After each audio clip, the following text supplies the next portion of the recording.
یہ بتایا گیا کہ ایک فرشتہ آتا ہے، فرشتہ ایڑی پر ان کے پر مارتا ہے، اس پر کے لگنے سے حضرت اسماعیل علیہ نبی علیہ الصلوۃ والسلام ایڑی رگڑتے ہیں تو وہ ایڑی رگڑنے سے وہاں سے پانی ابل جاتا ہے۔ کوئی مطلب اب اگر آپ سوچیں تو آپ کو یہ کیا لگے گا کہ مطلب ایڑی سے کہیں پانی نکل آئے گا؟ میرے دوستو، اللہ جو چاہے وہ کر سکتا ہے، اللہ تمام شے پر قدرت رکھتا ہے۔ ابھی آپ نے، میں یہاں پر ایک واقعہ آپ کو سنا دوں، ابھی آپ نے عامر القذافی کا ایک واقعہ بہت زیادہ ٹرینڈ میں ہے اس وقت، وہ سنا ہوگا کہ وہ لیبیا کے رہنے والے ہیں اور پھر وہ حج کی غرض سے اپنے نکلتے ہیں اور ایئرپورٹ پر پہنچتے ہیں۔ اب ان کا نام عامر القذافی ہے تو القذافی لگے ہونے کی بنیاد پر انہیں ایئرپورٹ پر روک لیا جاتا ہے اور ان کے کاغذوں کی درستگی کی جاتی ہے نا۔ اب وہ کاغذوں کی درستگی ہوتے ہوتے ٹائم ہو جاتا ہے، فلائٹ کا ٹائم ہو جاتا ہے، فلائٹ عازمین حج کو لیتی ہے اور اڑ جاتی، پرواز کر جاتی ہے۔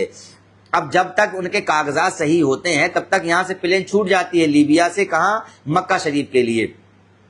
تو یہ وہاں اس میں پلین میں نہیں بیٹھ پاتے۔ جب یہ پہنچتے ہیں تو ادھیکاری ان کو بتاتے ہیں کہ پلین آپ کی اڑ چکی ہے اور شاید کہ اللہ تبارک و تعالیٰ نے آپ کے نصیب میں حج نہیں لکھا۔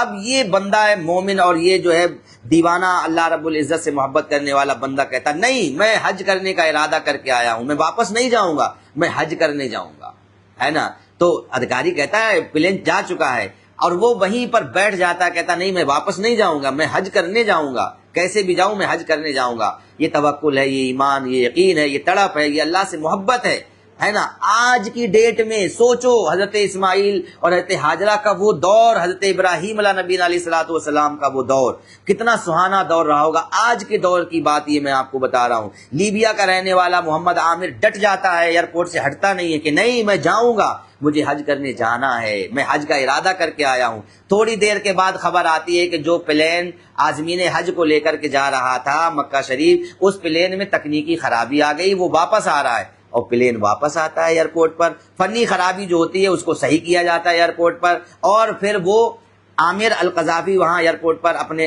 جہاز کے پاس پہنچتے ہیں تو ڈرائیور جو ہے پائلٹ اس کا جہاز کا دروازہ نہیں کھولتا ہے اور وہ کوشش کرتے ہیں ان کے لیے دروازہ نہیں کھولا جاتا ہے، اور جیسے ہی جہاز صحیح ہوتا ہے وہ لے کے اڑ جاتا ہے دوبارہ سے۔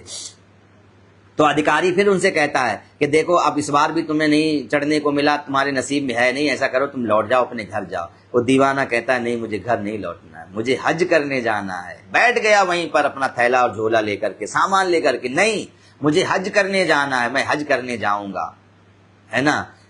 اب وہ پلین جا چکا، پھر تھوڑی دیر بعد خبر آتی ہے کہ پلین میں پھر تکنیکی خرابی ہو گئی، پلین دوبارہ واپس آ رہا ہے۔ پھر پلین ایئرپورٹ پر آتا ہے اور اس میں تکنیکی خرابی جو ہوتی ہے اس کو درست کیا جاتا ہے، اور عامر القذافی لیبیا کے رہنے والے اپنے پلین کے پاس پہنچتے ہیں۔ پائلٹ کہتا ہے اب جب تک میں عامر کو لے نہیں لوں گا تب تک میں اڑان نہیں بھروں گا، اور پھر عامر القذافی کو بٹھایا جاتا ہے۔ یہ ویڈیو آپ نے دیکھ ہی لیا ہوگا کسی نہ کسی ذریعے سے، بہت ٹرینڈ پہ ہے۔ پھر ان کو اس جہاز میں بٹھایا جاتا ہے اور بٹھا کے انہیں لے جایا جاتا ہے، جہاز پرواز کرتی ہے اور پھر جہاز چلی جاتی ہے وہاں مکہ شریف کے لیے، اور پھر واپس نہیں آتی، کوئی خرابی نہیں ہوتی ہے۔ تو یقین محکم ہو، اگر اللہ پر مستحکم یقین ہو تو پھر اللہ رب تبارک و تعالیٰ مدد کرتا ہے، اللہ تبارک و تعالیٰ راستے آسان کرتا ہے۔ آج کے دور میں عامر القذافی کا اللہ تبارک و تعالیٰ نے راستہ آسان کر دیا، اور پھر وہ گئے، پھر وہاں سے انہوں نے ویڈیو بنا کر کے ڈالی کہ دیکھو لوگوں میں پہنچ گیا مکہ شریف۔